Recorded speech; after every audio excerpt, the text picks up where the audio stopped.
yang sudah dikirimkan di 081337772121. Anda bisa juga berpartisipasi untuk terus mengirimkan pertanyaan seputar iman Kristen di pesan singkat 081337772121. Pertanyaan malam hari ini ada penanya pertama, ada pendeta yang sebelum berdoa syafaat mengatakan kalimat demikian: sebagai bukti bahwa kita sudah diselamatkan, mari kita berdoa. Saya merasa kalimat tersebut tidak nyambung. Bagi saya itu sama dengan mengatakan, karena saya mengantuk, maka saya makan. Pertanyaan saya adalah, apakah kalimat yang berkaitan dengan penyelamatan kita bisa dipakai sebagai pendahuluan sebelum doa? Kalau bisa, kalimat yang tepatnya bagaimana? Sebenarnya kalimat tersebut memang sedikit tidak logis ya. Kata-kata sebagai bukti bahwa kita sudah diselamatkan, marilah kita berdoa, itu mengindikasikan bahwa berdoa adalah bukti bahwa kita sudah diselamatkan. Jadi apabila kita berdoa, berarti kita sudah diselamatkan. Ini tidak benar, karena aktivitas berdoa itu sama sekali tidak ada kaitannya dengan selamat atau tidak selamatnya seseorang. Ada banyak orang bisa dan sering berdoa walaupun mereka belum diselamatkan. Kalau kita mengacu kepada Alkitab, saya memberikan contoh misalnya dalam Yesaya pasal 1 ayat yang ke-15. Ada orang-orang yang berdoa kepada Tuhan, tapi Tuhan tidak menggubris doa mereka karena mereka bukan orang benar dan pasti mereka tidak mungkin diselamatkan oleh Tuhan. Dalam Yesaya 1 ayat 15 dikatakan begini: apabila kamu menadahkan tanganmu untuk berdoa, jadi ini ada doa, aku akan memalingkan mukaku, bahkan sekalipun kamu berkali-kali berdoa, aku tidak akan mendengarnya sebab tanganmu penuh dengan darah.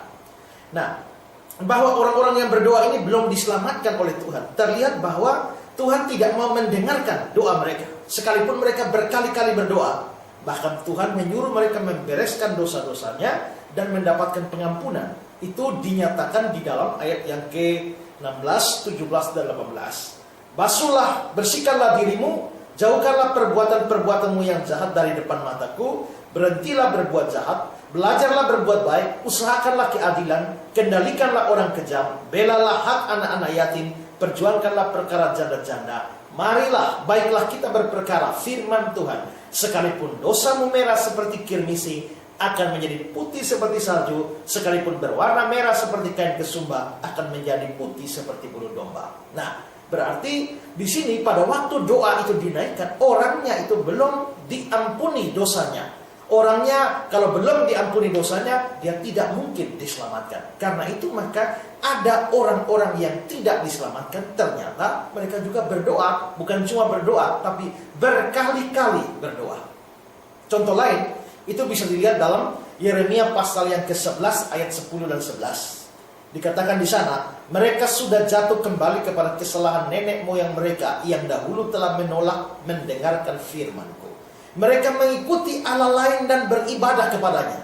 Ini jelas ini adalah suatu kemurtatan, di mana mereka mengikuti Allah lain, lalu mereka beribadah kepada Allah lain itu. Kaum Israel dan kaum Yehuda telah mengingkari perjanjianku yang telah kuikat dengan nenek moyang mereka. Ayat 11. Sebab itu beginilah firman Tuhan: sesungguhnya aku mendatangkan ke atas mereka malapetaka yang tidak dapat mereka hindari. Dan apabila mereka berseru-seru kepadaku, maka aku tidak akan mendengarkan mereka. Apabila mereka berseru-seru kepadaku, ini jelas berdoa, maka aku tidak akan mendengarkan mereka. Mengapa tidak mendengar? Karena mereka ini sedang beribadah kepada Allah lain. Mereka sedang mengikuti Allah lain, beribadah kepada Allah lain itu. Tapi kita bisa lihat, mereka bisa berdoa. Jadi dari sini terlihat bahwa orang yang tidak benar atau orang yang tidak diselamatkan pun mereka bisa berdoa. Sehingga doa tidak bisa dijadikan sebagai bukti bahwa kita beriman atau bukti bahwa kita diselamatkan.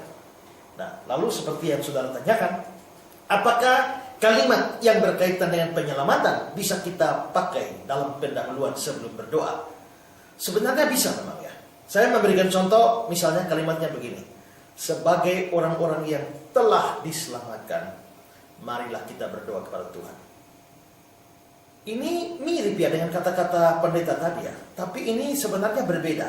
Jikalau pendeta tadi mengatakan bahwa sebagai bukti bahwa kita sudah diselamatkan, mari kita berdoa. Kata bukti di sana menjadi persoalan.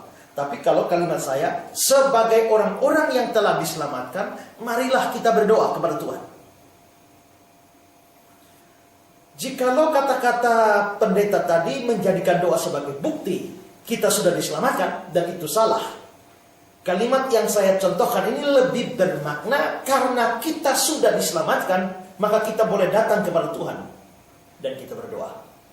Sebagai orang-orang yang telah diselamatkan, marilah kita berdoa kepada Tuhan. Ini benar dan penting karena kalau kita belum diselamatkan, dosa-dosa kita masih menjadi penghalang bagi doa-doa kita. Di dalam Yesaya pasal 51 ayat 1 sampai ayat yang ketiga.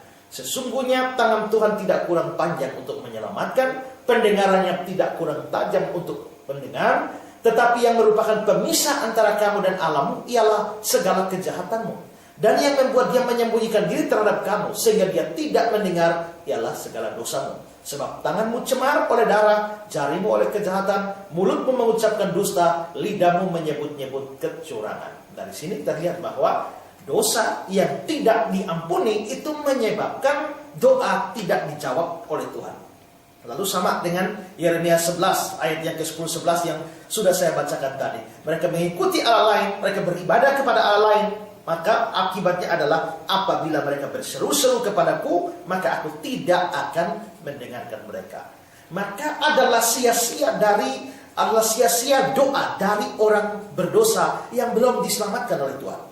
Tapi karena kita sudah diselamatkan oleh Tuhan, yang tentunya dosa-dosa kita telah diampuni olehnya melalui pengorbanan Kristus di atas kayu salib, maka doa-doa kita itu dapat dijawab oleh Dia.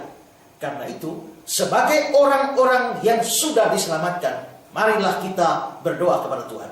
Nah, kalau itu benar. Efesus pasal 3 ayat 12 mengatakan, di dalam Dia kita beroleh keberanian dan jalan masuk kepada Allah dengan penuh kepercayaan oleh iman kita kepadanya.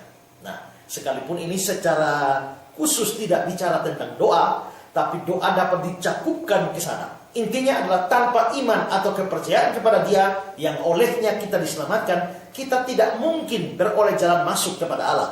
Termasuk melalui doa kita tidak mungkin. Dan karenanya maka saya merasa memang bisa mengaitkan antara doa dan keselamatan, konsep keselamatan. Karena kita sudah diselamatkan, maka marilah kita berdoa. Tapi jangan menjadikan doa sebagai bukti dari keselamatan kita, karena itulah yang indikasi yang diperoleh dari kata-kata sebagai bukti bahwa kita diselamatkan, marilah kita berdoa. Sebaiknya kita boleh berkata sebagai orang-orang yang telah diselamatkan, marilah kita berdoa kepada Tuhan.